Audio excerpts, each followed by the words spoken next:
When I bought one of my first rental properties, I thought I was ready, but little did I know I was about to make a huge mistake. In this video, I'll show you what I did right, what I did wrong, and things I wish I knew before I bought my property. Whether you're on your first deal or you're dreaming about buying, learning from people's wins and mistakes can save you thousands of dollars later on, and months of stress. So here's a full story of one of my first rental properties that I bought, no sugarcoating. At the time, I had some money saved and I was determined to expand my real estate portfolio. At this point, I had a few residential properties and I had just invested in my first commercial deal.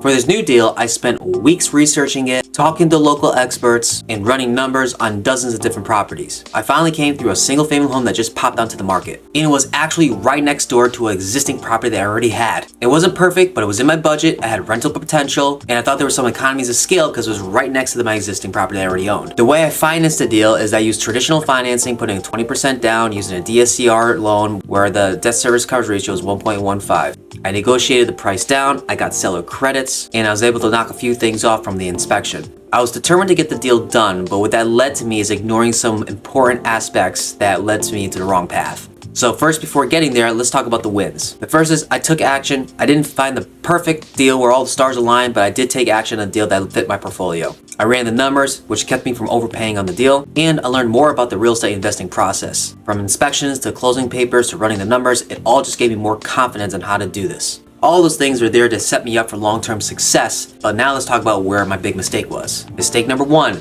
I didn't do enough due diligence on the existing tenant that lived in the property. Of course, I looked at the existing lease, I read the lease terms, which I liked, and of course I looked at the rent roll that the seller provided to me. But there's two things that I didn't do during this whole due diligence process. One is show proof that the tenant actually paid you, and two, request information about the tenant's background information that they used to screen the tenant. So after the deal closed and I got the keys, everything was going great. The tenant paid the first month rent, everything seemed to be running smoothly, and then the second month came. And then I heard whispers. No rent was coming in. So we're trying working with the tenant for the first 30 days to see what was going on. Maybe there was just a loss of communication through that, hey, I'm the new landlord, you gotta pay me rent, not the old landlord rent. But now after 60 days and 90 days of just no rent at all, that's when I decided I needed to start the eviction process and remove this tenant for not paying rent. A few months later, after removing the tenant because not paying rent through the eviction process, I had spent thousands of dollars on legal fees. I didn't collect any rent throughout the process, and the tenant left the home in a terrible condition. Each of these things cost me thousands, but it taught me an important lesson that I'll never forget. And that is, if you're buying a house with an existing tenant, one, make sure you request information about the tenant screening process that the landlord used. Number two, get tenant background information.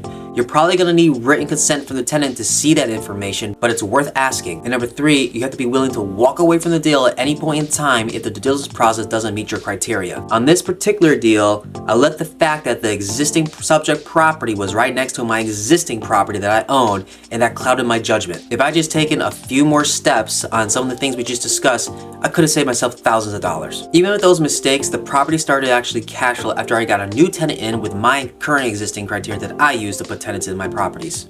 Looking back, the deal wasn't perfect. It wasn't just about profits. It taught me some invaluable lessons that I now incorporate into my existing screening criteria and due diligence process. So if you're working on your first deal, this is why it's so important to have people in your circle, mentors, local meetups and networking with other folks, so you can learn from the mistakes, you can learn from the wins, and you can incorporate that into your own analysis. So I hope you enjoyed this video. I hope you enjoyed this story. If you want to hear more stories like this or more examples and videos like this, then hit the subscribe button below.